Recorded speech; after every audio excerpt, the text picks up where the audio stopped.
What's going on, family? You back in the lab with AB Yashua, man. This video was sent to me.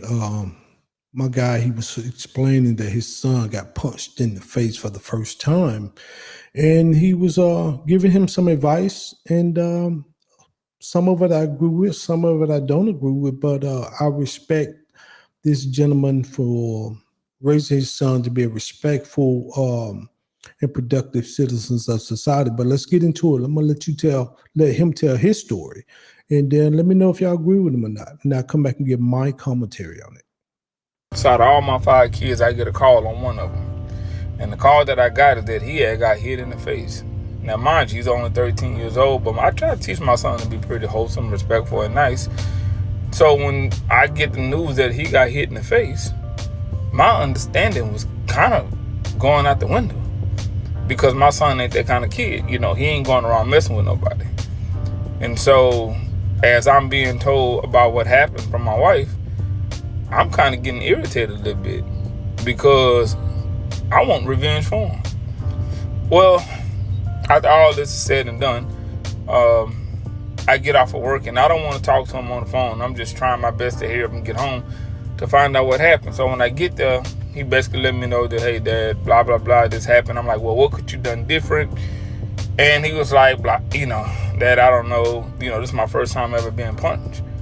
So the minute he said that, I say, well, what race was he? And I don't know why I said it. He said, well, he was white. The heat got turned up even more. And it's not because he was white. We just got through dealing with this situation with Carmelo Anthony. So I'm like, I ain't trying to go through this situation again. So I tell my son, hey, when you go to school tomorrow, I want you to take care of business. You got the green light. I mean, punch him down. I ain't not do no stabbing, none of that. Just punch him on down, and don't stop until they come and get you. So that night, man, I go to bed. I'm tossing and turning. God, like, I ain't tell you to tell him that. I'm tossing and turning.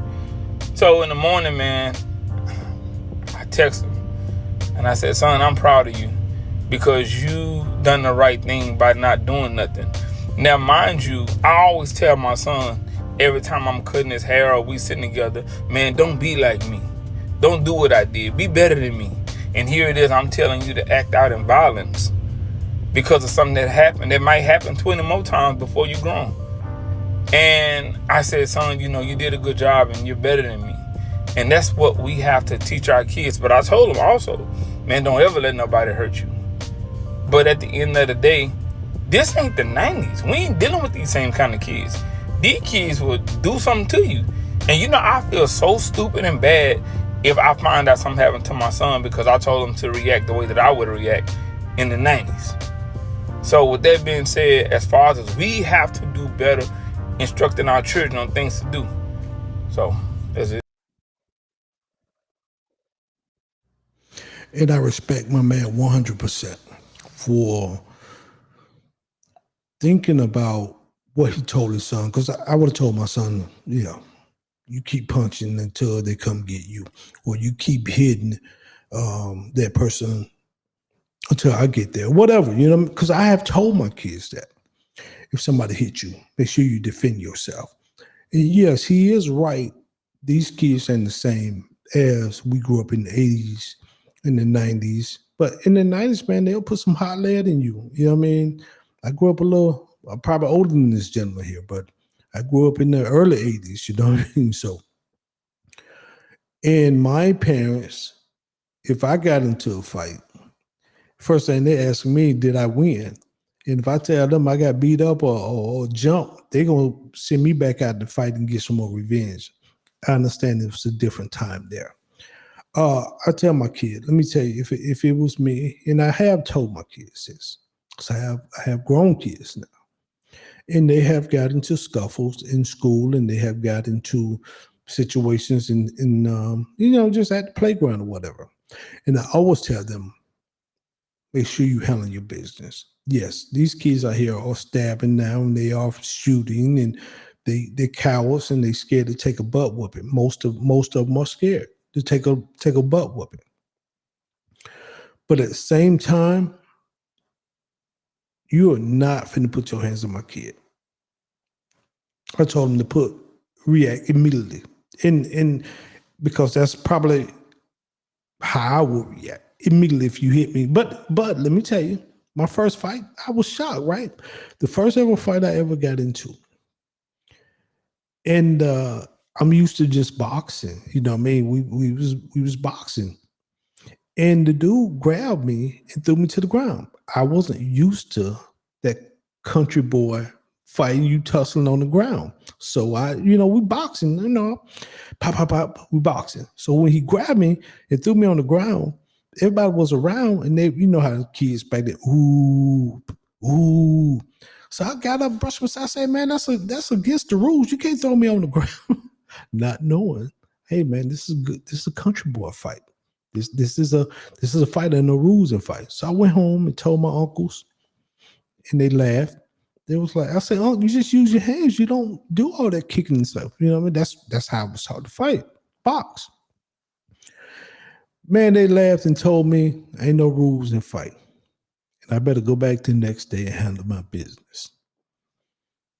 I went back the next day. Because back then, you just got a paddling when I was in school. You didn't get suspended like that, especially I think it was elementary. I think it was 4th grade. You didn't get suspended. You just got a paddling. You know what I mean? For y'all who don't know about paddling, you know what I mean? It's just a big old wood and it's shaped in a paddle and they tow your butt up. Sometimes you get 2 licks, sometimes you get 5 licks, sometimes you get as much as 10. And I went back to school the next day, man, and put a whooping on buddy. But for that one day, I got laughed at because I never had been in a country fight. You know what I mean? So, but I'll tell this young man here, and his father told him, right? Make sure you defend himself, but he kind of gave conflicting messages to me because he told him he was proud of him for doing nothing. But then he'd say, hey, don't let nobody hurt you. So which one is it? If somebody punch you, they can hurt you, they can knock you out. Then he said, defend yourself, but I'm proud. So I was kind of confused in that. I always tell my kids, grandkids, hey, you always defend yourself. I understand people shooting, I understand people got knife, but you have to defend yourself because as I'm out here, if somebody put their hands on me, I'm gonna defend myself. Yeah, at my big age. You know what I mean? And it's going to go however it's going to go. You know what I mean? But what y'all think, man? Do y'all think this gentleman told his son to do the right thing? And I know I'm going to have half in there say, no, we're against nonviolence, and half, I'm probably going to have half Martin Luther King, and the other half going to be Malcolm X. I think I fall under the Malcolm X because you slap me, I'm slapping you back. You punch me, I'm punching you back. I don't believe in turning the other cheek. You know what I mean? If I turn the other cheek, you better turn the other cheek. I'm gonna try to make you turn the other cheek. You know what I mean? So I understand everybody's household is different. I understand he's concerned about his son, but at the same time, man, we in a situation where you pretty much you got to defend yourself with what's coming. These kids out here, they don't have no discipline at home, so they think whatever they do at home, they can come do it in the streets. And sometimes the best teacher is a good ass whooping. Let me just say that. You know what I mean? YouTube, I ain't trying to promote violence, but sometimes you get that head punched in and beat in. You learn at that point in time. But with that said, man, let me know what y'all think. My son got punched. Did he tell him to do the right thing? Will that affect him in the end by not fighting back? We all got that fight or flight gene. And now if he got punched and he didn't do anything, is it the flight instead of the fight, even when it comes to next time? Because if you got punched and you didn't do nothing there'll be a next time. So he must defend himself at all costs. With that said, man, I'm A.B. Joshua. Peace. Until next time, shalom.